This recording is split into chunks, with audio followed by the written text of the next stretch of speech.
황금 돼지의 해 2019년. 이미 지나간 해는 낙장 불입. 새롭게 떠오르는 태양처럼 합격의 1타 2피로 역전 3골을 외칠 주인공이 될 준비는 되셨나요? 꿀 정보만 모아드리는 성공 취업의 복주머니. 납정고센터 취준생 구제 프로젝트 왜 떨어졌나 시즌5 지금 시작합니다.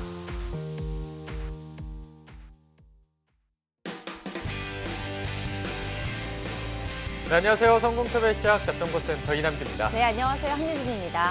네, 최근에 갈수록 얼어붙고 있는 취업 시장으로 인해서 취준생들의 구직 기간이 점점 더 늘어나고 있잖아요. 네. 그런 이유 때문인지 한 설문조사를 봤더니 구직자 10명 중에 7명이 취업 사교육이 필요하다고 답을 했다고 합니다. 맞습니다. 아무래도 하루라도 빨리 취업하고 싶은 마음에 취업에서도 사교육을 찾고 있는 것 아닌지 그런 마음 때문에 더 좀 애틋해지는, 짠해지는 것 같습니다. 애짠해지는 것 같습니다.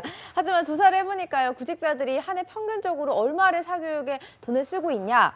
바로 342만 8천 원 정도의 돈을 사교육비로 드리고 있다고 하는데요. 네.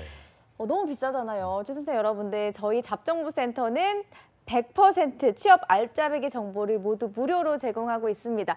10명이면 10명 모두가 만족할 수 있는 취업 정보를 오늘도 가득가득 준비했으니까요. 기대 많이 해주시기 바랍니다. 네, 사실 저희 방송이 어떻게 보면 공인된 무료 사교육 방송이라고 볼 수도 있을 것 같습니다. 그에 대해서 취준생 여러분들의 기대를 저버리지 않기 위해서 정말 말씀해 주신 것처럼 오늘도 알찬 정보로 가득 뿜어 보였습니다. 수요일 잡정보센터 지금 바로 출발합니다. 왜 너를 떠나보냈었는지 왜 널 보낸 건지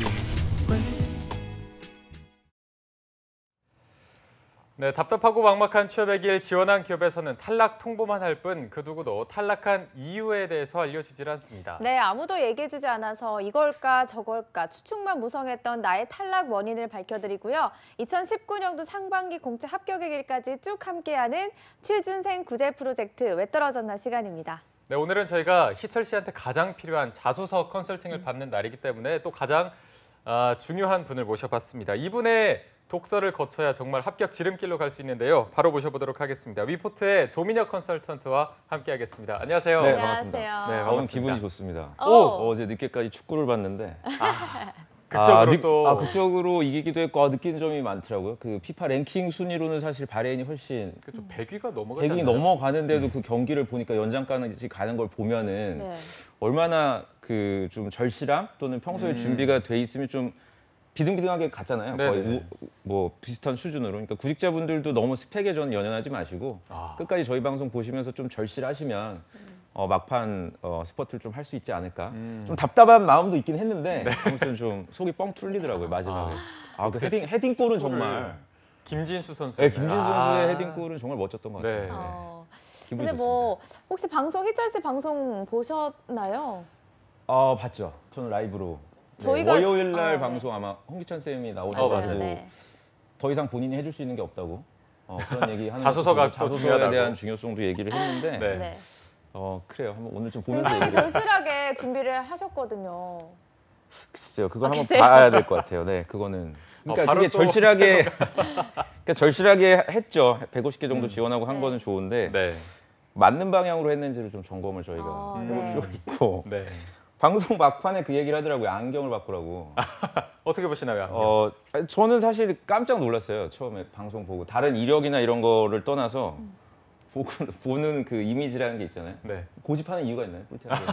다 비슷한 생각인가 봐요. 아니 이거는 제가 이제 좀 비싸게 주고 산 거라서 네. 면접용 안경은 또 따로 있습니다. 비싸게 메이커, 주고 산 메이커죠. 거예요. 비싸게 주는 거예요? 뭐 그래요?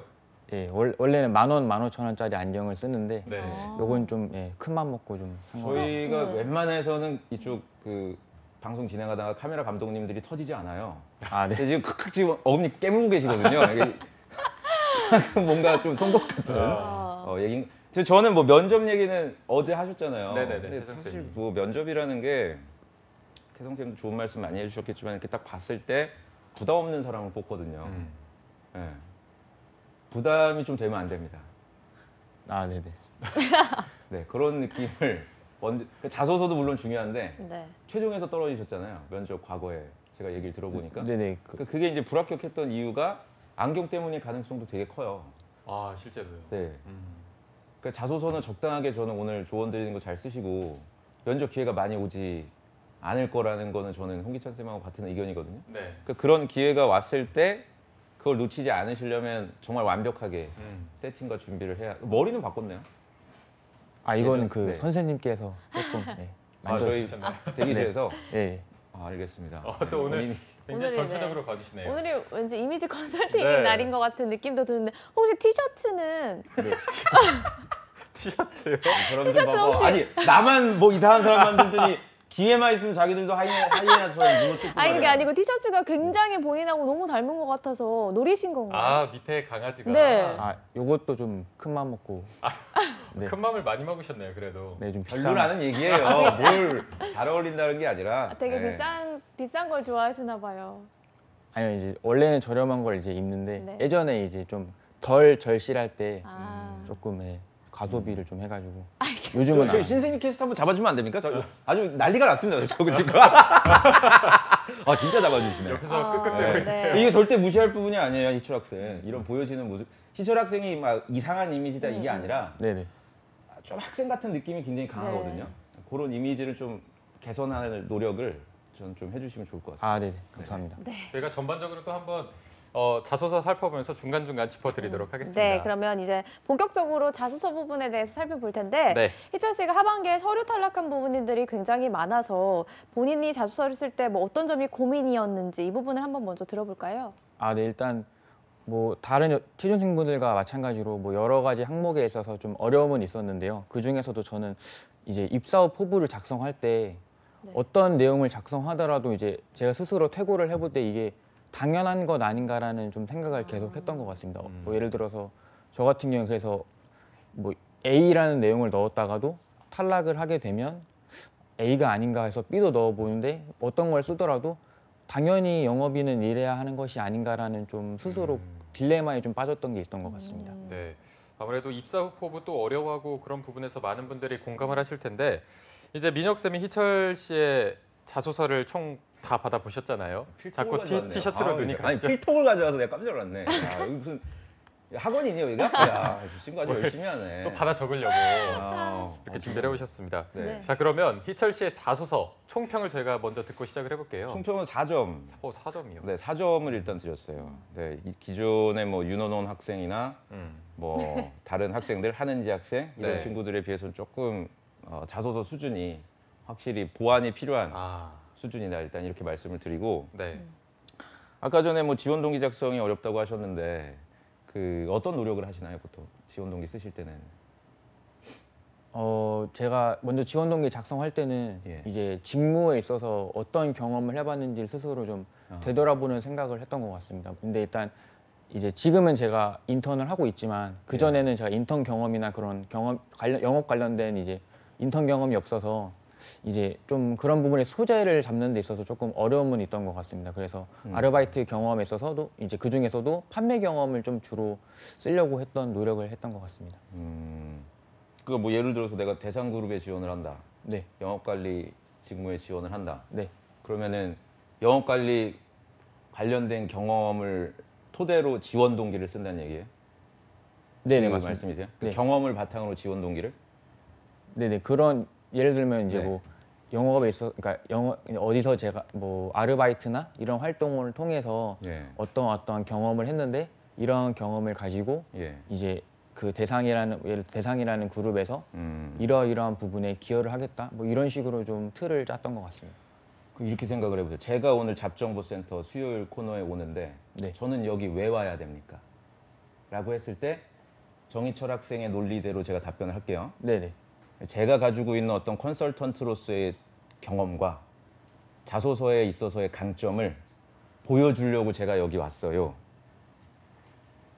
라고 하면 정희철 학생한테 도움이 될까요, 안 될까요? 정희철 학생에 대한 공부는 제가 전혀 안 하고요. 네네 뭐 정희철이 여잔지 남잔지도 내 모르겠고 아 네네 이 사람이 무슨 전문대에서 편입을 했는지도 나 관심 없고 그냥 나는 누가 올지 모르지만 내가 가지고 있는 포스코 채용팀에서의 경험과 뭐 나름대로 전문가로서의 경험을 토대로 저는 여기 왔어요. 이렇게 하면은 말이 될까요, 안 될까요? 저한테는 말이 되겠죠. 네네 그렇죠. 정희철 학생을 존재하지 않는다고 생각하고 내가 준비를 하면, 근데 듣는 사람 입장에서는 어떻겠습니까? 정희철 아무 상관이 학생이 없네요. 그렇죠. 정희철 학생이 저에 대해 궁금해요? 조민혁이 어떤 사람인지가? 그건 아마 본인이 알아서 다 조사를 하고 신청을 했겠죠. 그 왜 네. 떨어졌나, 그렇죠? 마찬가지죠. 입장을 바꿔놓고 지원자가 지원을 할 때도 가장 많이 하는 짓들이 구직자들이 지 얘기를 해요. 지원 동기에 나는 어떤 사람이고 어떤 이제 나에 대해서 자꾸만 얘기를 해주려다 보니까 자기의 과거의 경험들을 막 보면은 계속 부족하다고 느끼거든요. 내 과거 경험이 한마디로 지원 동기는 경험을 베이스로 쓴 항목이 아닌데 아 그래도 나는 과거의 경험이 영업 관리에 관련된 게 경험이 없다. 예를 들어서 뭐 공무원 준비를 하느라고 경험이 없을 수 있죠. 근데 그거를 계속 부족하다고 생각하니까 이런 중요한 타이밍에 지원 동기 그거 500자 1000자 쓰려고 인턴을 해요. 저는 참고로 홍기찬 쌤하고 의견이 다릅니다. 홍기찬 쌤은 인턴을 하라고 했잖아요. 저는 왜 해야 되는지 잘 모르겠어요. 지금 본인 입장에서 지금 3월 15일까지 한다고 제가 방송에서 들었던 것 같은데 그때까지. 그럼 3월 15일까지면 아마 공채의 70%가 마감이 될 거예요. 홍기찬 쌤은 이제 이게 하반기에 비해서는 훨씬 순차적으로 뜬다고 하는데 저는 그건 의견이 달라요. 그렇지 않을 가능성도 있단 말이에요, 이번에. 네. 그러면 계속 내가 인턴 경험만 계속 붙잡고 있잖아요. 그럼 욕심이 내가 강해지겠어요, 적어지겠어요? 내가 했던 게 있으니까. 이 경험을 어떻게든 살려야 되겠다는 생각이 지배적이겠습니까? 아니면 이거를 그냥 포기할 수도 있겠습니까? 아무래도 좀 잡고 있을 것 같습니다. 그죠? 네. 그럼 또 이 경험을 어떻게든 지원 동기에 쓰려고 합니다. 그러니까 악순환이 계속 되풀이되는 거예요, 이게. 그러니까 지원 동기 작성이 우리 시청자분들도 아셔야 되는 게 어려운 게 아니고요. 무슨 내용을 써야 되는지를 뭐 우리가 수능 공부할 때도 했잖아요. 질문의 의도를 제대로 파악을 뭘 물어봤는지를 먼저 파악을 하고 거기에 부합하고 적합한 내용을 써주는 게 끝이에요. 자기소개서는 사실. 네. 근데 많은 지원자들이 지금 우리 정희철 학생처럼 뭐 이해는 되죠. 본인이 했던 노력했던 것들이 아깝고 좀 보상 심리가 있으니까 그러니까 이게 소통이 안 되더라고요. 제가 학생들한테 야 네가 체험형 인턴 한 건 좋은데 체험형 아니냐. 예, 그럼 거기서 체험한다는 거는 도전적인 과제를 주겠습니까? 안 주겠습니까? 그냥 한번 경험해보라는 건데. 안 주겠죠. 줘요, 안 줘요? 안 줄 거 아니에요. 그럼 난이도가 상대적으로 높겠어요, 낮겠어요? 낮단 말이에요. 그럼 자소서에 쓸 수가 없어요, 그거는. 근데 이제 본인은 2달 내내 했단 말이야. 자기 영혼을 팔아서 정말 자기가 원래는 지방에 연고가 있는 사람인데 체험형 인턴 어디 뭐 코트라라든지 코트라를 제가 까는 게 아니라 코트라나 뭐 어디 코레일이나 뭐 이런 데서 잠깐 한 달, 2달 하려고 신도림이나 어디 봉천에다가 고시원 잡고 그 투자한 돈이 내가 지금 몇십만 원이니까 그거 속된 말로 뽕 뽑으려고 어떻게든 그 경험을 쓰려고 그러거든요. 이게 문제가 뭐냐면요. 자소서를 만약에 그렇게 경험을 써서 합격이 되면 그 합격한 사람은 자소서에 그 경험을 써서 합격한 게 아닌데 이 경험을 써서 합격했다고 믿게 돼요. 네. 이해가 되세요? 그럼 그 경험을 가지고 면접장에 가요. 그리고 1분 자기소개 때 그 얘기를 해요. 그럼 압박받을 가능성이 높아지겠죠. 그렇지 않겠어요? 면접관은 궁금한 게 체험형 인턴을 한 게 아니란 말이에요. 지원자가. 근데 이 지원자 입장에서는 너무 많은 그 시간과 투자를 했기 때문에 체험형 인턴 했던 그 과정, 본인의 자소서 2번째 사례예요. 그게 대상그룹에 네네. 쓰러져 있는 고객을 살린 거. 그거 말도 안 돼. 그러니까 너무 내가 아까운 거야. 이거를 버리기가. 그러니까 무슨 인간극장을 찍고 있는 거지. 놓지 못하는 그렇지. 그리고 이제 면접장 가서 떨어지고 왜 떨어졌나 나오는 거야 이렇게. 네. 이게 이렇게 된다고 이게 악순환이. 네. 네. 그러니까 이게 그래서 아셔야 될 게 자기소개서에서 차라리 터지면 나요. 정희철 학생처럼 아예 그냥 한 150개 썼는데 한 20개밖에 안 돼서 뭐가 문제인지 모르겠습니다. 그럼 여기서 빨리 진단을 받고 끝내버리면 난데 네. 이거 자체를 모르는 상태에서 거의 뭐 자살 테러 같은 거야. 그냥 시한폭탄 안고서 최종 면접장까지 가서 거기서 빵. 그렇죠. 예를 들어 성장과정 같은 데다가 본인 얘기를 안 하고 부모님 얘기를 하는 친구들도 있어요. 그러면은 성장과정에서 부모님 얘기하는 거는 면접관이 전혀 궁금해하는 내용도 아닌데 그 내용 가지고 이제 자기소개서가 합격이 되면 자기소개서가 그 내용 때문에 합격했다고 생각하고 자기소개 때 자기 얘기를 안 하고 아버지가 은행 행장이었던 얘기로 1분을 떠듭니다. 네, 그럼 면접관이 아버지하고 굉장히 좀 그 친한가 보다 지원자가 라는 생각에 그럼 아버지가 오늘 아침에 면접 때 뭐라고 했냐? 뭐 얘기한 적이 없거든. 아버지를 뵌 적이 없어. 구직 활동하느라고 1년 동안. 그럼 또 그대로 얘기해요. 그리고 그냥 2달, 3달 동안 최종을 위해 달려갔던 그 과정이 완전히 다 물거품이 되는 경우가 많아서 네. 정리를 하면 지원 동기 작성이 저는 어려운 게 아니라 본인이 지원 동기를 뭐를 써야 되는지 무엇을 물어보는지에 대한 의도 파악이 좀 잘못되지 않았나 네, 알겠습니다. 라는 겁니다. 오늘 네. 앞순환을 끊어주시지 않을까 생각이 듭니다. 네, 기대를 해보겠습니다. 그러면은 희철 씨를 위해서 살펴볼 자소서, 민혁 쌤이 선택해주신 자소서가 현대 종합 금속 자소서인데요. 어떤 항목들이 있는지 이 부분은 신세미 캐스터가 소개해 주시죠. 네, 희철 학생은 2018년도 하반기 시즌에 현대 종합금속 내수 영업 직무에 지원을 했습니다. 이때 자소서를 작성을 했는데요. 민혁쌤은 이 자소서 중 지원 동기와 장래 포부에 대해 작성한 자소서 항목을 골라주셨습니다. 함께 어떻게 작성을 했는지 살펴보도록 하겠습니다. 네, 변수가 산재하는 용접 산업과 영업이라는 소제목으로 시작을 하고 있는데요. 본문 한번 읽어보도록 하겠습니다. 국내 용접 산업은 자동차, 조선 등과 밀접하게 관련돼 있는 산업입니다. 최근 산업 경기 변화로 용접 산업 또한 기회와 위험 요소가 동시에 존재하고 있습니다. 자동차 산업은 침체되었고 반면 조선업은 다시 활기를 되찾고 있습니다. 위험 요소를 완화하고 기회 요소를 성취하기 위해서는 고객의 욕구를 반영한 영업 전략을 수립할 수 있어야 합니다. 그것이 곧 효율적이고 효과적인 영업이기 때문입니다. 이는 궁극적으로 조직의 성과 창출에 기여할 수 있습니다. 의류 매장에서 근무했습니다. 점포의 매출액이 전월 대비 부진한 것을 발견했습니다.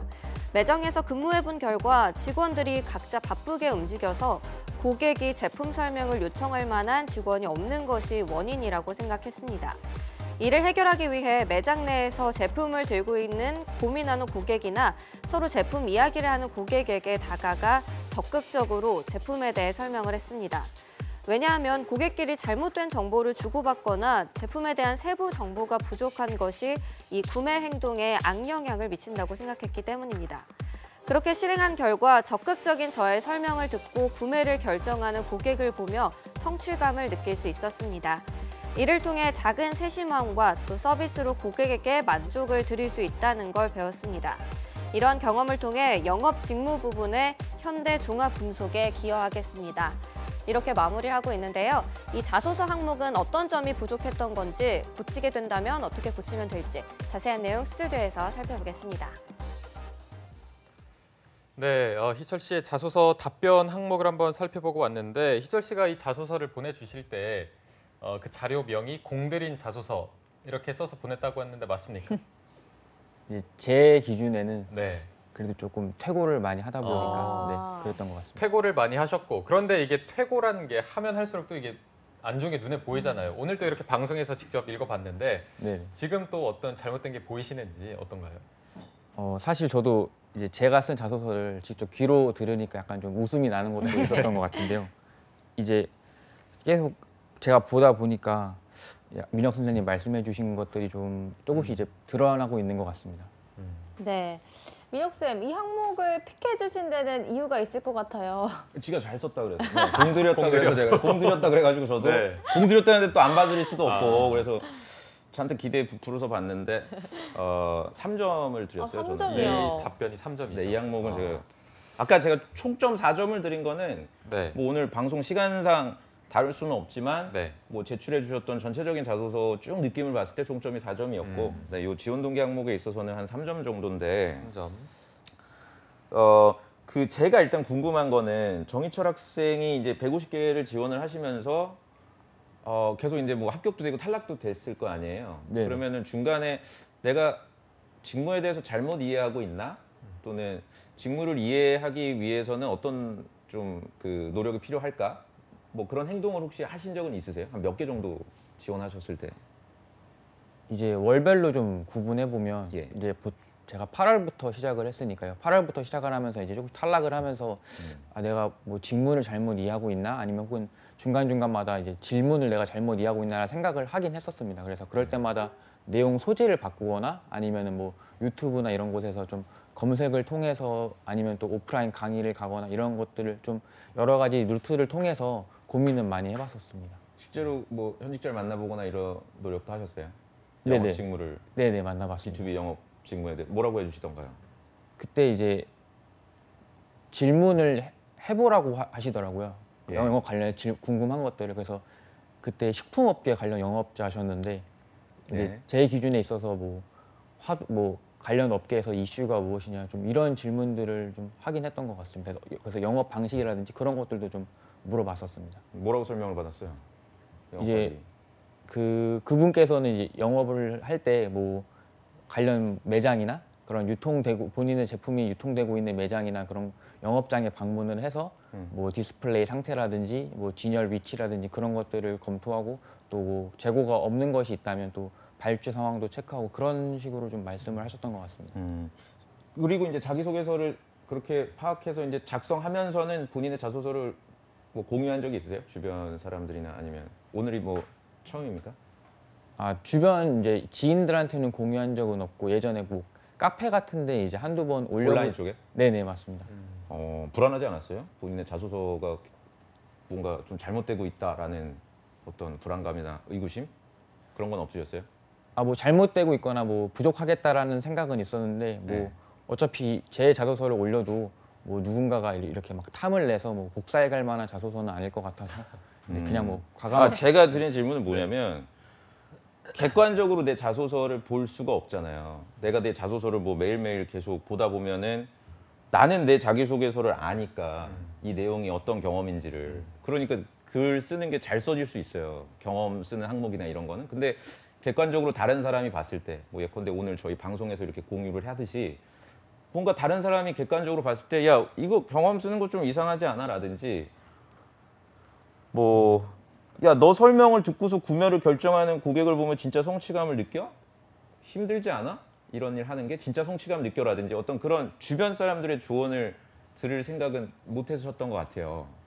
네네네. 제가 이걸 왜 여러분 정희철 씨한테 여쭤보냐면 시청자분들도 마찬가지예요. 그러니까 자기소개서라는 게 어떤 방법이나 노하우도 물론 존재하죠. 요새는 뭐 워낙에 무료 콘텐츠들도 온라인 채널에도 많은데 이제 그런 거를 아무리 봐도 오히려 정보는 더 많은데 학생들이 자소서 그 품질을 보면 제가 봤을 때 예전에 뭐 한 5년 전, 6년 전 자소서 그때는 뭐 방법이나 이런 게 전혀 없었고 잡정보센터나 이런 것들도 없었단 말이에요. 그러니까 굉장히 고가의 아까 전에 오프닝 때도 두 아나운서가 말씀해 주셨지만 고가의 컨설팅료를 지불해야 들을 수 있는 그런 노하우가 예전에는 존재해서 학생들이 정보에 있어서 좀 진입 장벽이 높았거든요. 근데 그때 더 잘 썼더라고요. 제가 이렇게 학생들의 자소서를 보고. 그럼 정보가 많은데도 요새 구직자들이 왜 못 쓰고 그전에는 잘 썼냐를 보니까 결국에는 정보를 흡수할 때 온라인보다도 오프라인에서 조금 더 내가 공을 들이고 현직자를 만날 때도 더 많은 현직자를 만난다라든지 이런 노력을 했던 것들이 자기 걸로 체득화되었더라고요. 그러니까 지금 지원 동기를 정희철 씨가 힘들어하거나 뭐 자기소개서 물론 이것도 어렵죠. 쓰기가 어려운데 앞으로는 이제 작성을 하실 때 조금 힘드신 면이 있기는 하겠지만 좀 힘들고 공을 들여서 얻는 그 출처 또는 자신의 어떤 고민한 흔적 이런 부분들이 되게 중요하거든요. 근데 지금 작성한 뭐 첫째 단락이나 이런 거는 그냥 어디서 그냥 발췌한 내용들이에요. 용접 산업하고 현대 종합금속이랑 무슨 관련이 있는지도 본인이 몰랐을 리는 저는 없다고 봐요. 이게 그냥 할 얘기가 아마 없으니까 적당하게 구글링을 하거나 아마 홈페이지에 들어가서 문맥상 좀 크게 지장이 없는 몇 개 단락을 발췌해서 넣고 갑자기 또 동문서답으로 입사후 포부는 미래입니까 과거입니까? 질문의 의도가. 미래죠. 근데 본인이 두 번째 쓴 건 뭐죠? 단락에? 아, 그 밑에 단락에 따로 또 장래 포부를 써놓긴 했습니다. 경험을 물어봤나요? 이 항목에서? 아, 그렇진 않죠. 그렇게 된다는 얘기. 본인의 과거 경험을 물어보지를 않았는데 갑자기 두 번째 단락을 본인의 과거 경험을 난데없이 예를 들어서 제가 오늘 여기 지금 자소서 컨설팅을 하러 왔잖아요. 네네. 정희철 씨한테. 네네. 근데 제가 그런 거 그냥 싹 다 무시하고 홍기찬 쌤이 월요일 날 한 얘기를 제가 또 한다고 생각해 보세요. 그럼 어떨 것 같아 기분이? 홍기찬 쌤이 이미 얘기를 했는데 150개 쓰느라고 뭐 힘들었고 인적성을 뭐 잘 보고 굉장히 뭐 머리가 좋고 뭐 전문대지만 참 뭐 근데 그 얘기를 제가 여기서 또 해요. 짜증나. 똑같은 얘기 그렇죠. 그래서 제가 근데 그거를 모르겠다 나는 그냥 내가 준비했으니까 그러면은 그거는 대화가 아니거든요. 마찬가지거든요. 이 자소설 제가 현대종합금속이 어떤 회사인지는 모르겠지만 같이 일해본 적은 있어요. 근데 이 회사도 고객이라는 그 대상이 현대종합금속의 내수 영업을 쓰셨는데 고객의 대상이 불특정돼 있겠어요? 아니면 특정돼 있겠어요? 저는 특정돼 있다고 생각합니다. 특정돼 있겠죠. 네. 당연히 뭐 아무한테 길거리에 가는 사람한테 소재를 판매하는 건 아니니까 그렇겠죠? 그럼 본인의 경험을 지금 봤을 때는 매장에서 만나는 사람들이 특정돼 있습니까? 불특정돼 있습니까? 일반적으로. 비교적 불특정돼 있죠. 그러면은 굳이 이 경험을 내가 쓰고 싶으시면 불특정한 쪽으로 풀어 나갔어야 정상일 테고요. 그죠? 한 달에 만나는 고객들이 뭐 한 1,000명이면 그 중에 가장 매출 포션이 높은 한 10명을 내가 사로잡기 위해서 나름대로 뭐 회의를 거쳐서 팀원들하고 또는 점포 매니저랑 어떤 식으로 전략을 수립을 했다. 또는 알바기 때문에 내가 수립한 적이 없으면 적어도 수립하는 거를 내가 보면서 일을 했다. 얼마든지 소재가 나갈 수가 있어요. 무슨 말씀인지 아시겠어요? 근데 이 내용을 모르셨을 리는 저는 없다고 봐요. 150개 정도 쓰면은 아까도 얘기했지만 영업직무가 뭔지를 대충 흐름을 안한 말이에요. 근데 경험을 쓰는 항목이 아닌데 똑하니 이제 경험을 쓰다 보면은 이게 이런 패턴으로 이제 본인이 익숙하게 된 거거든요. 그래서 정리하자면 질문의 의도에 맞는 구성을 먼저 해주셔야 돼요. 자기소개서를 작성을 하실 때는. 네. 그러니까 구성을 먼저 하는 게 가장 중요합니다. 정희철 씨한테는 어떤 얘기를 내가 이게 뭐 800자면 800자, 1000자면 1000자, 1000자를 몇 개 달락으로 그럼 나는 만들 거냐. 보통 한 3개 정도가 적당하긴 한데 뭐 4개로 끊을 수도 있고 5개로 끊을 수도 있거든요. 단락은 많이 나눠줄수록 그 다음 단락이 궁금하게 돼요. 일반적으로 읽는 사람들이. 근데 그런 단락을 전혀 구성을 하지 않은 상태에서 그냥 내 경험 보시면 두 번째 단락에 또 제목도 없어요. 사실 본인은 알기 때문에 쓰지 않았겠죠. 제목을. 근데 저희 시청자를 포함해서 뭐 아나운서도 그렇고 이게 어떤 얘기를 하는지를 읽어봐야 한단 말이에요. 그렇겠죠. 제목 자체가 없기 때문에. 그러니까 아예 구성을 지금 하지를 않고 그냥 내 경험을 또는 내가 조사한 바를 쭉쭉쭉 그냥 배치하다 보니까 이게 얻어 걸릴 수도 있는 거고 읽는 사람 입장에서 뭐 이런 경험 굉장히 익숙하네 또는 어떻게 적용될 수 있겠다. 근데 자기소개서라는 건 객관적으로 평가가 되어야 되는 글이지 주관적으로 평가하는 사람에 따라서 평가가 달라지면 그건 좋은 글이 아니란 말이에요. 그러니까 그런 점을 좀 염두에 둔다면 질문의 의도에 맞는 내용을 구성하는 것이 사실 굉장히 최우선이라고 보이고 네. 지금까지 안 하신 것 같아서 스터디라든지 취업 관련된 사람들을 좀 구성을 한번 해보세요. 그래서 주기적으로 최소한 지금 같은 때는 주 3회 정도는 자기소개서로 공유하는 시간을 가져야 돼요. 그냥 여기 나와서 그냥 뭐 나름 유명한 조민혁한테 컨설팅 받았으니까 나는 이제 잘 될 거야? 천만의 말씀이에요. 네. 조언을 드린 거는 제가 가지고 있는 컨텐츠를 전달을 드린 거고 이 내용을 가지고 정희철 씨한테 맞도록 내가 지금 실습을 하거나 확인을 받는 과정이 반드시 좀 포함이 되어야 된다라고 생각합니다. 네. 알겠습니다. 네, 굉장히 또 네. 따끔하게 독서를 해주셨습니다. 네, 그럼 이번에는 또 바로 다음 두 번째 자소서도 살펴보면 이게 네. 대상그룹의 자소서인데요. 학업 외 경험에 대해 묻고 있는 항목을 뽑아주셨습니다. 희정 씨가 어떻게 답변을 했는지 이 부분은 직접 읽어주시죠. 네.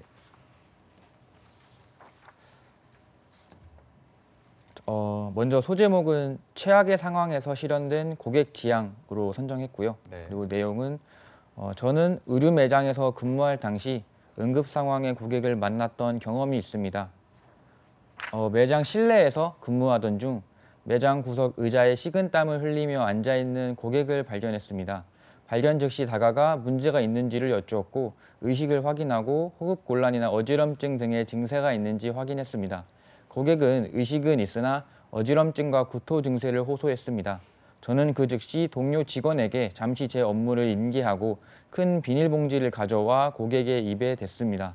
고객은 구토를 했고 저는 다른 고객이 토사물을 볼 것을 우려해 구석에서 고객과 마주보고 봉투를 가렸습니다. 다행히 큰 소란 없이 토사물은 처리되었고 고객의 식은땀 증세 또한 완화되는 것을 확인한 후 업무를 재개했습니다.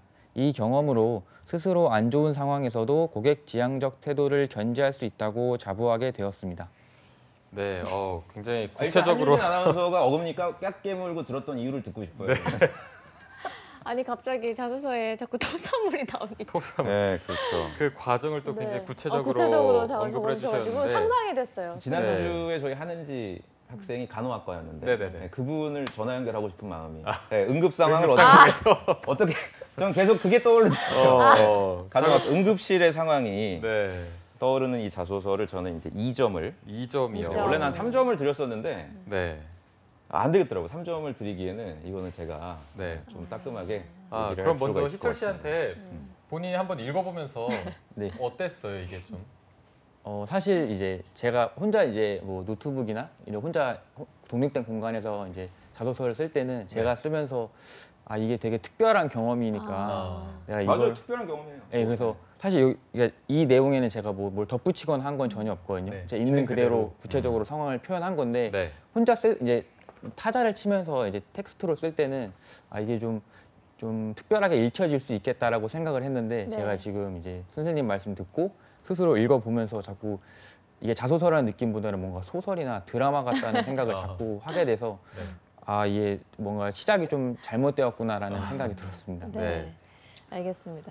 혹시 민혁 쌤도 그- 평가를 해주시죠. 그렇죠. 뭐 더 지적하는 거는 이미 앞에서 했으니까 경험을 선택하실 때는 결국에는 자기 자신 개인한테만 의미 있는 경험은 쓰시면 안 되고요. 네.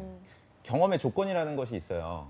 그 제가 교재 제 책에도 이제 넣어놓은 사례이기도 하지만 내가 스스로 판단할 수 있어요. 내 경험을 자소서에 쓸 수 있는 경험인가 굉장히 많이 물어보거든요. 구직자들이 저한테도 선생님 이 경험이 있는데 써도 됩니까? 어떻습니까? 스스로 자가 진단할 수 있는 거든요. 그게 이제 대표적으로 3가지 조건이 있는데 시간 관계에서 제가 한 가지만 말씀을 드리면 팀 구성원으로서 한 가지 공동의 목표를 달성하기 위해서 수행했던 경험일 것.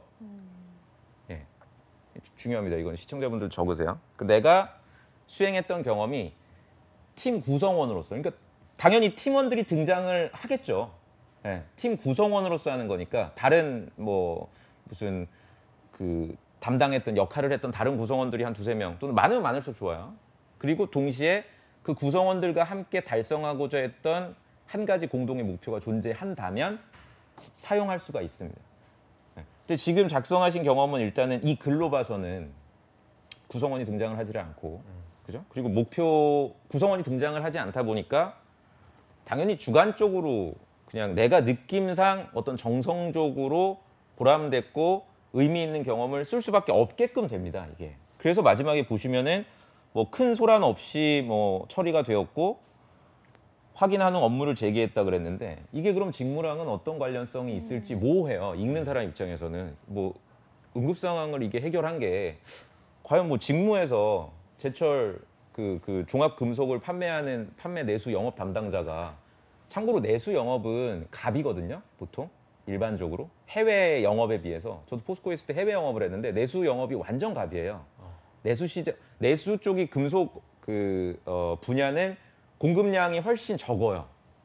네, 공급량이 적기 때문에 약간 독과점적으로 흐르는 업체들이 많아요. 그러다 보면은 오히려 갑의 입장에서 합리적으로 내 물량을 배분하려면 어떻게 나름대로 전략을 짜고 우선순위를 수립하고 뭐 이런 내용들을 썼어야 돼요. 약간의 냉정함과 단호함이 느껴져야 돼요. 내수 영업은.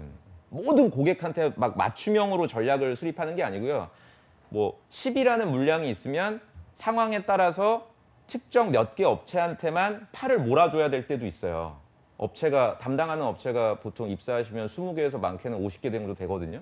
그랬을 때 과연 얼마나 냉정하고 단호하고 전략적 사고를 할 수 있는지를 봤는데 굉장히 따뜻하시고 마음이 아주 그 감성적이고 착하고 뭐 이런 사람이라는 느낌을 본인이 의도하셨는지 아닌지 모르겠지만 물씬 풍기게 적었기 때문에 마무리도 지금 보면은 뭐 고객지향적 태도를 견제할 수 있다고 했는데 본인이 얘기하는 고객지향적 태도는 응급 상황이 있을 때 뭐 어찌 보면 무조건 대처해야 되는 걸로 지금 파악을 하셨는데 실제로 내수 영업은 응급 상황이 있다고 해서 도와주는 게 아니거든요. 회사가. 네. 그러니까 그런 것들도 염두를 좀 해뒀다면 경험 선택도 글쎄요.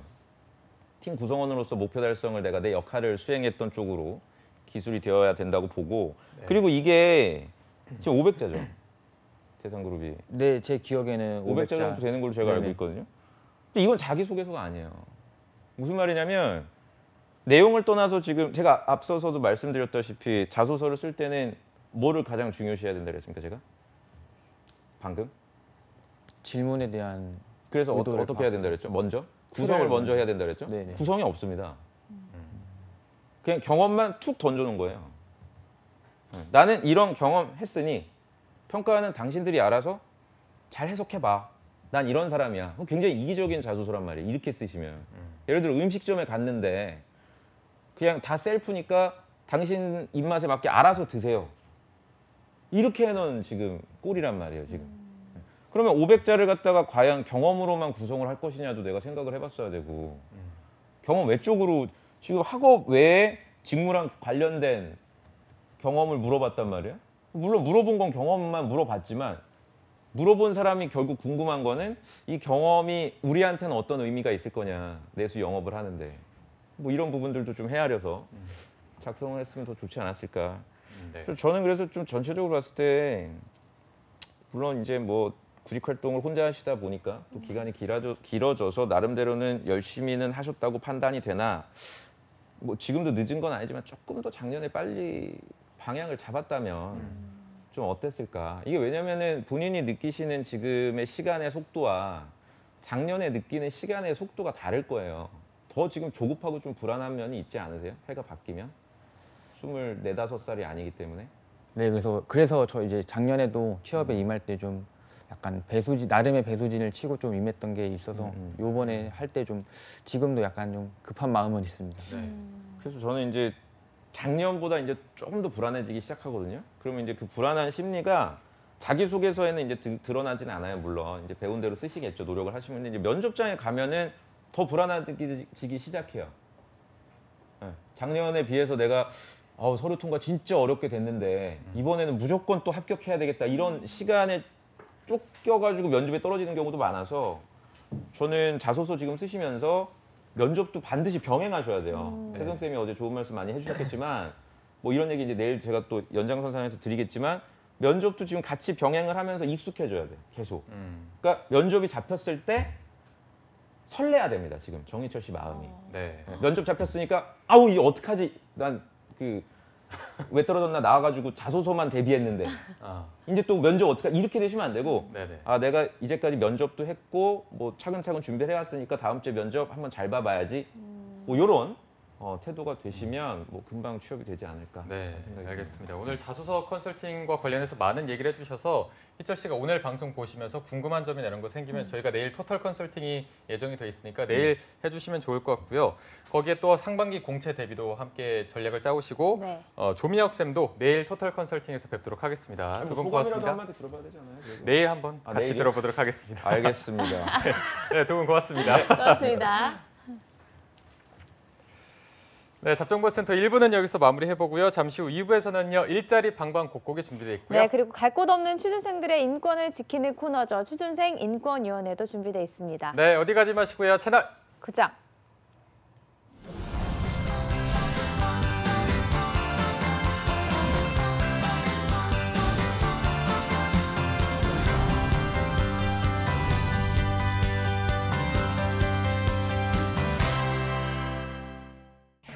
한파로 인한 피해, 철저한 대비가 필요합니다. 실내는 적정 온도를 유지하고 외출 시 방한용품을 꼭 착용하십시오. 수도 계량기 내부는 헌옷등으로 채우고 노출된 보일러 배관은 보온재로 감싸는 것이 좋습니다.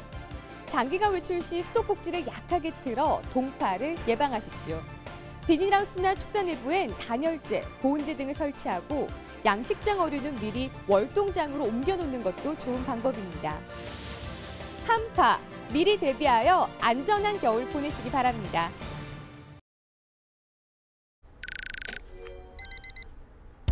무리한 야근과 회식은 퇴근 후 업무 연락도 7월 1일부터 300인 이상 사업장의 노동시간이 단축됐으니까요.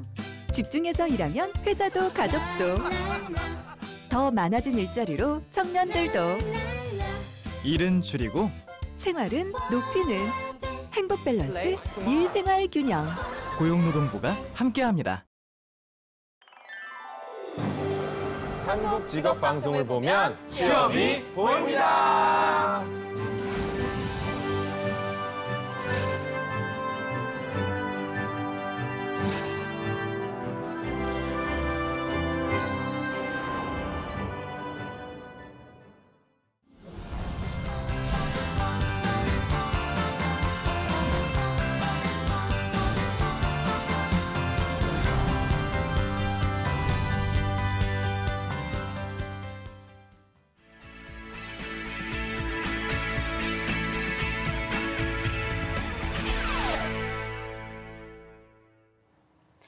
네, 매일매일 전국 각지의 생생한 채용 정보를 알아보는 일자리 방방곡곡. 오늘은 수원으로 먼저 가보겠습니다. 수원 고용센터의 이연자 주무관님 안녕하세요.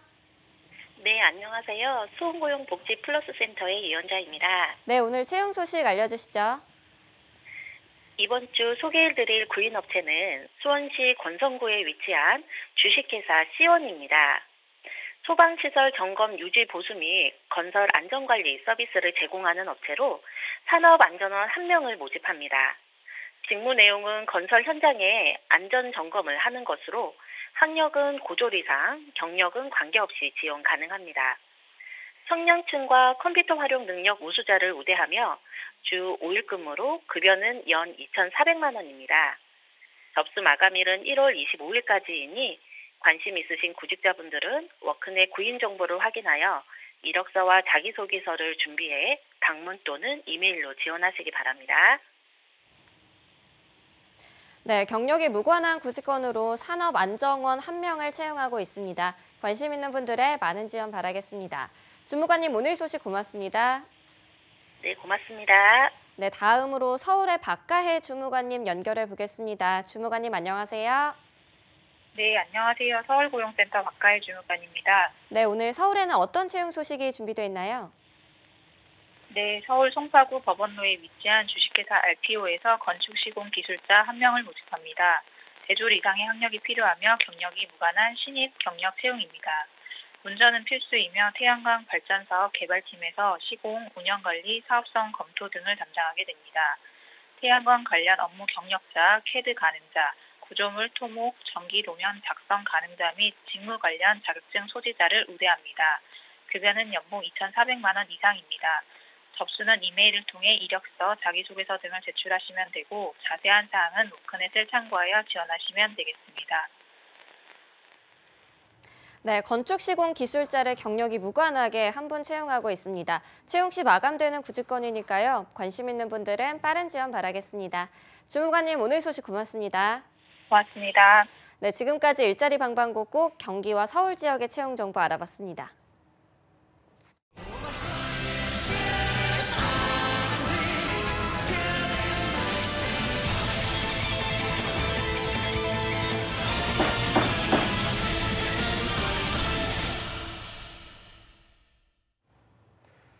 네, 국회에서 취업준비생의 인권을 위한 보호법 제정을 추진 중입니다. 이렇게 국회에서 취준생의 인권보호법을 위한 움직임이 있는데요. 네, 잡정보센터에서는 취준생들의 인권을 지키는 방법을 알려드리는 취준생 인권위원회가 있습니다. 네, 그동안 몰라서 넘어가고 또 알면서도 취업시장의 약자라서 넘어가야만 했던 그런 일들 많이 겪으셨을 텐데요. 오늘 이 코너를 통해서 조금이나마 자기 권리를 당당하게 외쳐볼 수 있기를 바라보겠습니다. 네, 오늘 도움 말씀 주실 현직 노무사, 노무법인 한림경기의 김교원 노무사님 함께하겠습니다. 어서 오십시오. 안녕하십니까. 안녕하세요. 또 2부의 도우미 신세미 캐스터도 함께합니다. 어서 오세요. 안녕하세요. 네, 안녕하세요. 반갑습니다.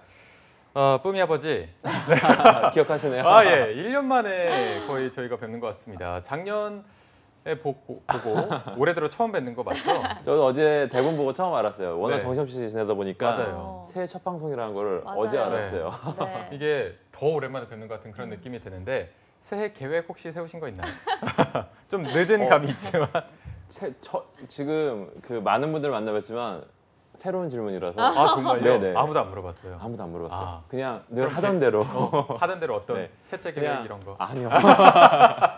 그냥 저희 가족 그냥 다 건강하고 그리고 지금 애들 잘 키우고 있으니까 네. 열심히 키우는 게 목표입니다. 근데 뽀미 아버님이 갈수록 살이 빠지시는 네, 것 같아요. 맞아요. 제가 몸무게 자꾸 들고 있어요. 그러니까요. 왜 그러시죠? 아무래도 일 때문인 것 같아요. 애 때문에 네. 뿜이가 또 기쁨은 주지만 체중은 또 좋은 거 아닌가요? 다이어트도 하고 뭐 좋은 거죠? 일석이조긴 하죠.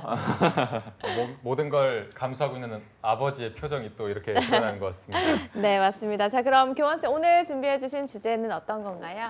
네, 오늘 제가 준비한 주제는 포괄임금제 관련된 부분인데 1953년 제정된 근로기준법 이후로 하루 노동시간은 8시간으로 규정돼 있고 네. 이걸 초과하는 시간은 근로자랑 사용자랑 합의해서 주 12시간 한도 내에서만 할 수 있도록 돼 있고요. 이 경우에도 50% 이상의 가상임금을 지급하도록 하고 있습니다. 그러나 시급제 등 뭐 일부의 얘기죠. 보통의 월급제들 같은 경우에는 추가성을 현재 못 받고 있고요. 그러다 보니까 뭐 공짜 야근을 하는 게 아니냐 이런 어떤 의문을 품게 되고요. 네. 이게 가능한 게 지금 포괄임금제라는 제도 때문인데 오늘 이거에 대해서 한번 알아볼까 합니다. 네, 알겠습니다. 오늘 포괄임금제에 대해서 알아보는 시간 가져보도록 할 텐데요. 먼저 신세미 캐스터가 안건에 대해서 소개해 주시죠. 네, 오늘도 사례 2가지로 안건을 소개하려고 하는데요. 이번에 학원 데스크 알바를 하기로 한 A씨는 자신의 근로계약서를 통해서 주 6일을 근무하는데 매일 8시간씩 일을 합니다. 초과 근무 수당이 없고요. 또 법정 휴무일이나 주말 근무에도 추가 수당이 없다고 명시가 돼 있는 것을 알게 됐는데요. A씨가 알아본 바로는 주 40시간 이상 근무를 하면 초과 수당으로 초과한 만큼 1.5배의 임금을 받으면서 주말에 근무할 게 될 때도 1.5배의 임금을 받는 것인데 계약서상에는 업무의 특성상 토요일과 일요일 근무 또는 법정 공휴일에 근무를 해도 추가적인 수당 및 급여가 지급되지 않는다. 또한 갑인 학원은 을인 저의 법정 공휴일 및 토요일, 일요일 야간 근무로 인한 추가 수당은 별도로 지급하지 않는다라고 되어 있었다고 합니다. 두 번째 사례입니다. 서울 삼성동에 있는 30여 명 규모의 중소 홍보 대행사를 다녔던 B씨는 서울의 명문대학교 신문방송학과를 나와서 기자를 꿈꾸다가 뜻을 접고 중소 홍보 대행사에 취직을 했는데요. 홍보 분야에서는 이름이 있는 업체였지만 근로자들의 사정이 매우 열악했습니다. 홍보 대행사 특성상 외근이 잦았고요. 또 외근을 마친 후에 사무실로 돌아와서 업무를 마무리하면 보통 10시쯤 퇴근을 했다고 합니다. 또 월요일에 열리는 홍보 행사가 있을 때는 주말도 없이 일을 했다고 하는데요.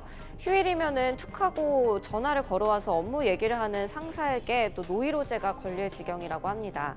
또한 고객을 따내기 위해서 프레젠테이션에 나서려고 치면은 밤샘 준비는 기본이었다. 어떨 때는 일주일에 4일 동안 집에 들어가지 못한 적도 있었다고 합니다. B씨가 근무하는 근로계약서에는 근로자의 근무 형태가 연장, 야간, 휴일 근무 등이 예정된 경우는 당해 임금은 법정 수당을 포함한 총액 임금으로 본다라고 명시가 되어 있었습니다. 따라서 오늘 취준생 인권위원회 안건으로는 헷갈리기만 한 포괄 임금제에 대해서 파헤쳐 보자입니다. 네, 자 안건 소개 감사드립니다. 저희가 사례에 본격적으로 들어가기 전에 포괄 임금제란 뭐다 이렇게 확실한 개념 잡이가 필요할 것 같거든요. 원칙적으로 사용자와 근로자가 근로계약을 체결할 때 보통은 이제 기본급을 체결을 하고요. 그리고 그 기본급을 기준으로 추가 연장 근로나 야간 근로, 휴일 근로에 대해서 추가 수당이 나가는 게 원칙입니다. 하지만 이제 이 포괄 임금제라는 거는 근로자의 동의 하에 기본급을 미리 계산하지 않고 그냥 월급으로 그 안에는 연장, 야간, 휴일 근로 수당이 다 포함되어 있다. 이렇게 정하는 거고요. 예를 들어서 당신한테 월급 300만 원 줄 테니까 우리 여기서 일하는 거 다 모든 걸 포함한 시간이야, 모든 걸 포함한 임금이야 라고 한다면 포괄 임금이라고 볼 수 있고요. 네. 또는 기본급을 정하더라도 그냥 일정 수당을 나눠가지고 이거는 연장 수당이야 라고 이래서 300만 원을 지급한다라고 했을 때 200만 원 기본급하고 100만 원 연장 수당이야 라고 하는 계약을 포괄임금 계약이라고 볼 수 있습니다. 네, 그러면 회사에서 근로계약서에 포괄임금제 계약이 포함되어 있다면 연장 근로를 하더라도 추가 수당은 받을 수 없는 건가요? 근데 이 포괄임금제라는 제도가 법에는 나와 있지 않은 제도거든요. 판례에서만 인정을 하고 있는 제도인데 판례에서는 두 가지 요건을 들고 있습니다. 근로시간이 산정이 어려운 경우에 포괄임금제를 할 수 있고 네. 포괄임금제를 하려면 근로계약서 등을 통해서 명시적인 근로자의 동의가 필요하다라는 게 두 가지 요건인데요. 다만 노동부는 이 판례 요건과 다르게 좀 더 폭넓게 포괄임금제를 인정하고 있습니다. 하지만 최근 좀 추세에는 포괄임금제라는 부분이 장시간 근로랑도 근로를 가능하게 하는 제도이기 때문에 이를 막기 위해서 노동부도 좀 제한하려는 움직임을 보이고 있고요.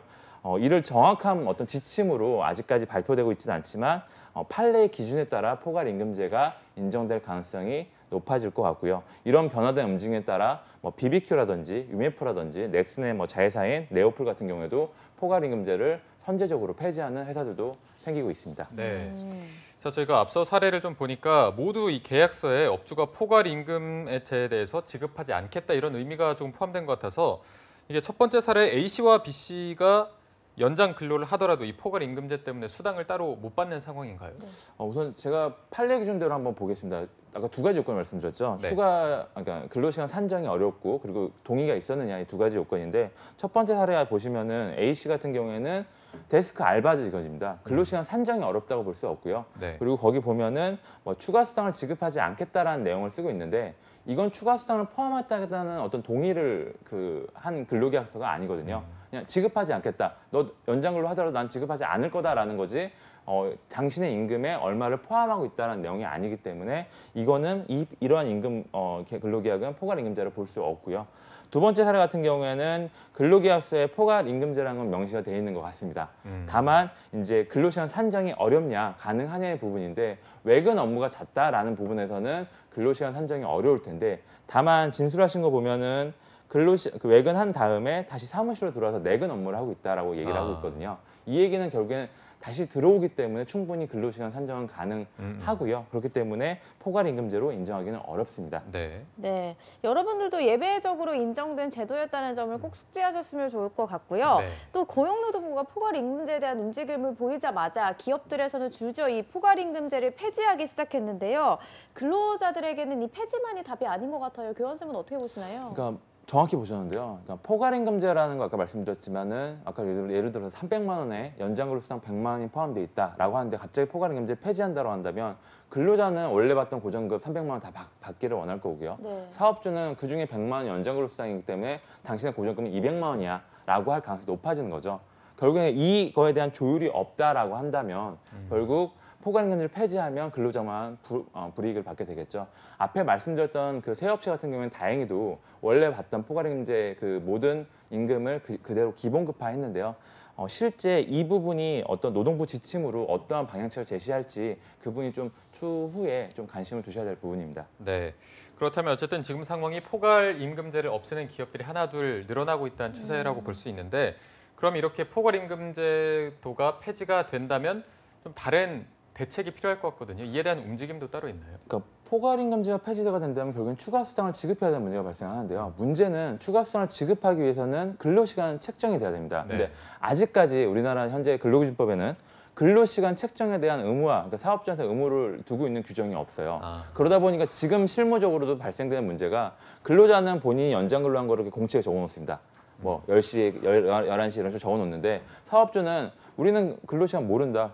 해당 근로자 근로시간 그 정도 근무하지 않았다라는 식으로만 답변을 하기 때문에 실제 노동부에서도 처벌이 어렵게 되는 거죠. 그러니까 포괄임금제를 폐지하기 위한 전제 요건은 뭔가 이렇게 법제화를 통해서 사업주한테 근로시간을 책정하도록 하는 의무 규정이 반드시 필요할 거고요. 네. 또 하나 이제 근로시간 책정만으로 그러니까 그 시간만으로 생산성을 판단하기 어려운 직종들이 있습니다. 예를 들어서 사무직 같은 경우에는 실제 8시간을 기준으로 하고 있지만 8시간 내내 집중을 해서 근무하는 경우들 많지 않거든요. 저만 하더라도 일하기 싫으면 인터넷 기사거리 찾아보는데 대부분의 사무직도 많이 그러실 거예요. 그러니까 이렇게 추가 수당을 지급하게 되면 결국에는 8시간 내에서는 근무를 해태하고 있다가 수당을 더 받기 위해서 뭔가 습관적으로 연장근로 하는 경우들이 발생이 된다라는 거죠. 그래서 이거에 대한 어떤 제도적으로 방지할 그런 방책을 마련하는 것도 필요할 것 같습니다. 네, 알겠습니다. 교원쌤이 오늘 말씀해주신 포괄임금제에 대해서 짚어준 내용처럼만 된다면 포괄임금제랑 관련해서 골치 아플 일이 없을 것 같다는 생각이 듭니다. 앞으로 고용노동부를 포함해서 정부의 노력 또한 필요해 보이는데요. 오늘 교원쌤 촌철살인 한마디 한번 들어볼게요. 네. 아마 2017년 10월 달에 그 언론 보신 분들, 기억하신 분들은 포괄임금제가 폐지됐다라고 생각을 하셨을 거예요. 근데 오늘 이 방송 보고 취준생이나 아니면 현재 재직자 본다라고 하더라도 포괄임금제 폐지가 안 됐구나라는 걸 다시 한번 확인을 하셨으면 좋겠고요. 그 당시 2017년 10월 달에 나왔던 내용은 노동부의 지침이긴 했지만 아직 정식 발표된 지침이 아니었습니다. 그 지침대로 보더라도 현재 오늘 제가 말씀드렸던 요건대로 포괄임금제를 폐지한다는 내용이고요. 이게 정확하게 발표되기 전까지는 아직 포괄임금제 폐지가 됐다고 볼 수는 없고요. 그리고 포괄임금제 폐지하기 위해서는 오늘 말씀드렸던 이러한 요건들이 좀 전제가 돼야 된다라는 부분들을 다시 한번 강조하고 싶습니다. 네. 자, 어쨌든 뭐 고용노동부를 포함한 정부의 노력이 항상 필요해 보일 텐데 이 부분에 대해서도 신세미 캐스터가 한마디 해주시죠. 네, 저도 오늘 포괄임금제에 대해서 알아봤는데 이게 따로 법이 제정이 돼 있는 게 아니라 판례에서만 인정하는 사례라는 게 좀 새로웠던 것 같고요. 그래서 근로자들의 그런 권리를 보호하기 위해서는 출근 시간과 퇴근 시간을 뭐 제대로 기입을 하고 보관을 해야 된다, 이런 게 전제가 되어야 된다 말씀해 주신 게 참 맞는 말씀이신 것 같고, 근데도 또 유동적으로 조금 사무직 같은 경우는 계속 근무를 하는 게 아니기 때문에 좀 이 절충이 필요한 법이 나와야 되지 않을까 이런 생각을 합니다. 네, 맞습니다. 자, 오늘 마지막으로 교원쌤과 신세미 캐스터의 촌철살인 한마디까지 들어봤고요. 오늘도 취준생 인권위원회를 위해 수고해 주신 김교원 노무사님 그리고 신세미 캐스터 두 분 고맙습니다. 고맙습니다. 감사합니다. 네, 잡정보센터 오늘 준비한 내용은 여기까지입니다. 내일도 취준생 구제 프로젝트 왜 떨어졌나 시즌5는 계속됩니다. 네, 저희는 내일 오전 10시에 웃는 얼굴로 찾아뵙겠습니다. 여러분 고맙습니다. 고맙습니다.